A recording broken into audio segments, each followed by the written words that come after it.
Sentencia de muerte al castrocomunismo. El manotazo de Trump que el régimen no vio venir. Se acabó el tiempo. La paciencia se agotó en la Casa Blanca. La administración de Donald Trump ha decidido pasar de las palabras a los hechos, desatando una verdadera tormenta de acero en las mismas puertas de La Habana.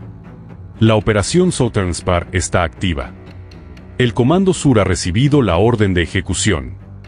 La operación Lanza del Sur no es un simulacro, son maniobras de alta intensidad con un solo objetivo: asfixiar la logística de la dictadura. Despliegue masivo, buques de guerra y unidades de élite posicionadas estratégicamente. Pánico en la cúpula. Reportes indican que los jerarcas castristas ya están temblando en sus despachos mientras ven el horizonte lleno de acero estadounidense. El mensaje es claro: ya no hay espacio para negociaciones vacías. Es el poderío naval de Estados Unidos contra un sistema que se cae a pedazos. El Caribe se respeta. Washington ha dejado de observar desde la distancia. Con la Lanza del Sur clavada en el corazón del Caribe, el mensaje para Díaz-Canel y sus aliados es contundente: o entregan el poder, o el colapso será absoluto. No estamos jugando. La libertad de la región no es negociable. El sentimiento que retumba hoy en los pasillos del Pentágono. La hora cero ha llegado. ¿Crees que esta es la estocada final que Cuba necesita para ser libre, o el régimen intentará otra maniobra desesperada? Comenta Libertad si apoyas esta presión y comparte esta noticia antes de que la censuren. Almohadilla Southern Spear, almohadilla Lanza del Sur, almohadilla Cuba Libre, almohadilla Trump, almohadilla Comando Sur, almohadilla Última Hora, almohadilla Ejército, almohadilla Caribe en crisis, almohadilla Marco Rubio, almohadilla La Hora Cero. ¿Por qué funciona este formato? Término incendiario, sentencia de muerte y manotazo generan una reacción visceral inmediata. Emojis estratégicos, el uso de y detiene la vista, mientras que refuerza el sentimiento patriótico. Algoritmo de Facebook, pedir que comenten una palabra específica dispara el alcance orgánico de la publicación. Caribe en llamas. Trump activa la Lanza del Sur. El poderío naval de EU pone en la mira al régimen cubano. Se acabó el tiempo. La administración de Donald Trump ha decidido pasar de las palabras a los hechos, desatando una tormenta de acero en las puertas de La Habana. Con el despliegue masivo de la operación Southern Spear, el Comando Sur ha iniciado maniobras de alta intensidad que tienen a la cúpula castrista temblando en sus despachos. El asedio naval que nadie esperaba. Fuentes militares confirman que Estados Unidos ha posicionado piezas clave de su flota a solo kilómetros de las costas cubanas. Un destructor lanzamisiles y el imponente portaaviones nuclear USS George H.W. Bush han sido avistados realizando ejercicios de fuego naval a apenas 60 millas náuticas de varadero. ¿Qué significa la operación Southern Spear? Presión máxima. No son simples ejercicios de rutina, es una demostración de fuerza bruta diseñada para asfixiar las rutas de suministro y apoyo que aún sostienen a las dictaduras de la región.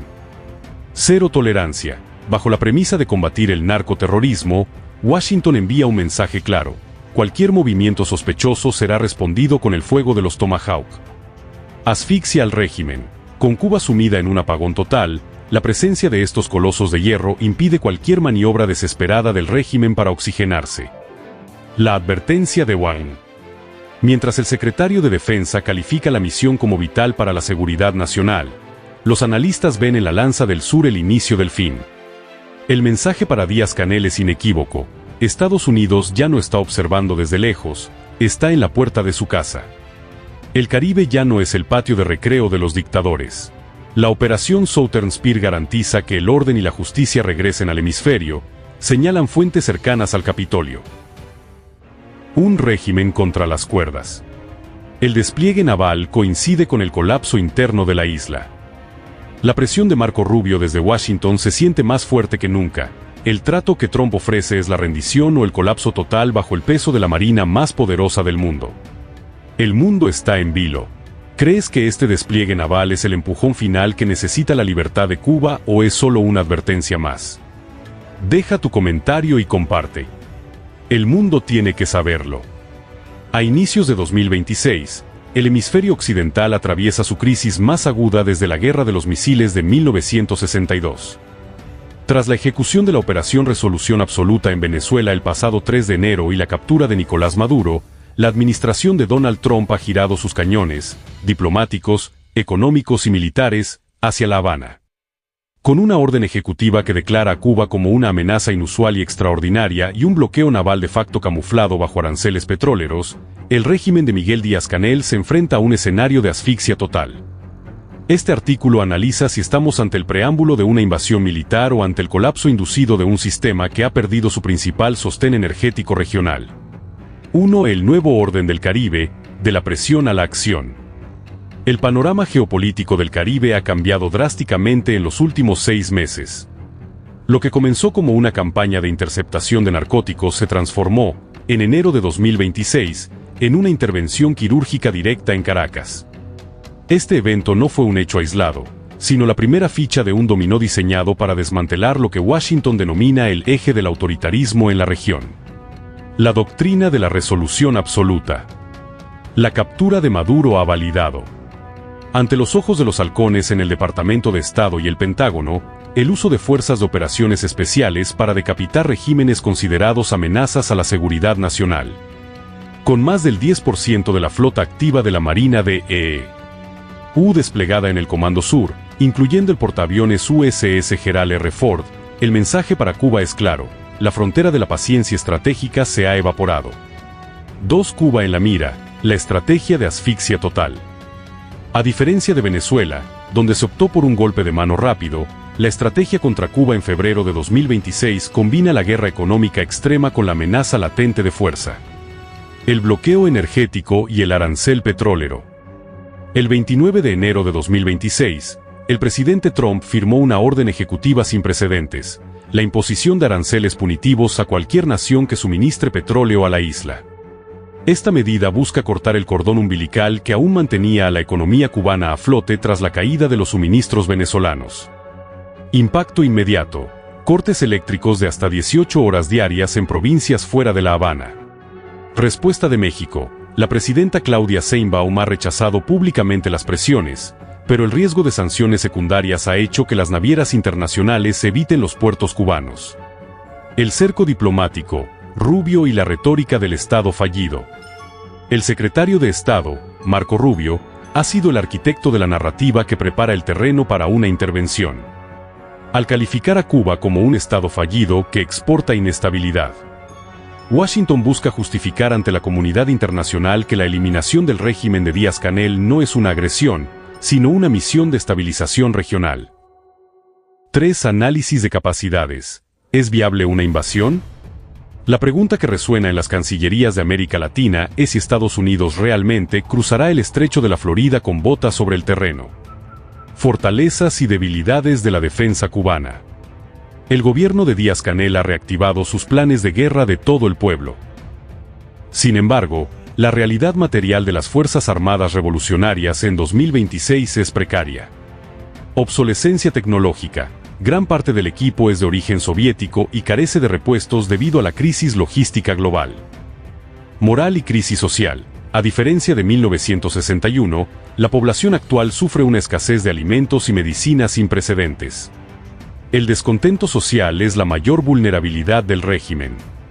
El factor inteligencia. La capacidad de infiltración de la inteligencia cubana sigue siendo alta, lo que obligaría a una operación de descabezamiento similar a la de Caracas, en lugar de una invasión convencional de gran escala. 4. Repercusiones regionales. Un Caribe fracturado. La intervención estadounidense ha polarizado a la región de una manera no vista desde la Guerra Fría. País bloque postura oficial acciones principales. Colombia oposición frontal denuncia de neocolonialismo ante la ONU. Brasil condena diplomática cierre de fronteras con Venezuela y mediación fallida. México resistencia soberana mantenimiento de ayuda humanitaria a pesar de amenazas. CARICOM alarma y neutralidad, temor a una crisis de refugiados masiva. El riesgo del efecto derrame. Una invasión o un colapso repentino en Cuba desencadenaría una crisis migratoria de proporciones bíblicas. Se estima que más de 1 millón de personas intentarían cruzar hacia Florida en las primeras 72 horas de un conflicto armado, lo que paradójicamente crearía la crisis de seguridad que la administración Trump dice querer evitar. 5. La respuesta de La Habana, resistencia o diálogo. Miguel Díaz-Canel ha mantenido una postura dual en sus recientes apariciones. Por un lado, moviliza a la población para la defensa. Por otro, ha declarado estar dispuesto a un diálogo sin presiones y en condiciones de igualdad. Cuba no es una amenaza para los Estados Unidos. No tenemos bases extranjeras ni protegemos terroristas. Estamos dispuestos a hablar de migración y narcotráfico, pero no bajo la bota de un imperio que busca asfixiarnos. Miguel Díaz-Canel, 5 de febrero de 2026. Sin embargo, para la administración actual en Washington, el diálogo no es una opción si no incluye la transición inmediata hacia un sistema pluripartidista, algo que el Partido Comunista de Cuba considera una rendición incondicional. 6. Conclusión: el punto de no retorno. Estamos en el momento más peligroso de la década. La amenaza de invadir a Cuba funciona actualmente como una herramienta de guerra psicológica para forzar una fractura interna en la élite militar cubana. Si el régimen no logra restaurar el suministro eléctrico y alimentario básico en las próximas semanas, la presión interna podría hacer que Washington decida que el fruto está maduro para una intervención final. La eliminación del régimen de Díaz-Canel no sería el fin de la historia, sino el comienzo de un periodo de inestabilidad profunda en el Caribe. La comunidad internacional observa con temor cómo la doctrina Monroe se aplica con una fuerza que muchos creían relegada a los libros de historia. Próximos pasos recomendados. ¿Deseas que profundice en el análisis del impacto económico específico de los nuevos aranceles petroleros o prefieres un desglose detallado de la capacidad de respuesta de las milicias cubanas ante una incursión de fuerzas especiales?